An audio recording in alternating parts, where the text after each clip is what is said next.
SSC পরীক্ষার ফলাফল আশানুরূপ না হয় মন খারাপ, পরিবার, আত্মীয় স্বজন, বন্ধু বান্ধব সবার বৈরী আচরণে মন ভেঙে যাচ্ছে। এমত অবস্থায় তুমি যদি মন খারাপ করে বসে থাকো তাহলে কেবল তোমার সময় অপচয়ই হবে। এখন তোমাকেই তোমার শক্তি হতে হবে যাতে তুমি ঘুরে দাঁড়াতে পারো। আর এই কাজটি তুমি করতে পারবে অ্যাডমিশন টেস্টে তোমার স্বপ্নের বিশ্ববিদ্যালয়ে চান্স নিশ্চিত করার মাধ্যমে। এই জন্য তুমি কলেজ জীবনের একদম শুরু থেকে অ্যাডমিশন টেস্টের প্রিপারেশন জোরদার করার জন্য যা যা করবে, প্রথমেই তুমি যে বিশ্ববিদ্যালয়ে চান্স পেতে চাও সেটাকে গোল হিসেবে সেট করতে হবে। কেউ কিন্তু ভুলেও 2-3 নৌকায় পা দিতে যেও না। তারপর সেই বিশ্ববিদ্যালয়ের কমপক্ষে বিগত 20 বছরে আসা প্রশ্নপত্র অ্যানালাইসিস করবে।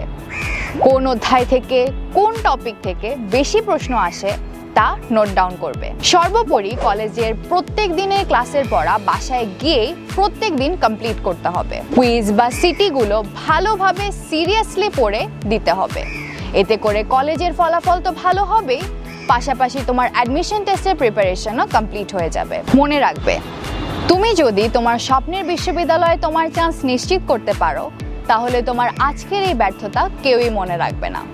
কাজে এখন থেকে মূল বইয়ের পাশাপাশি জয়কলি পাবলিকেশনসের প্রশ্ন ব্যাংক কিনে তোমার প্রিপারেশন নিতে থাকো আর নিজেকে তৈরি করো ভর্তি যুদ্ধের জন্য।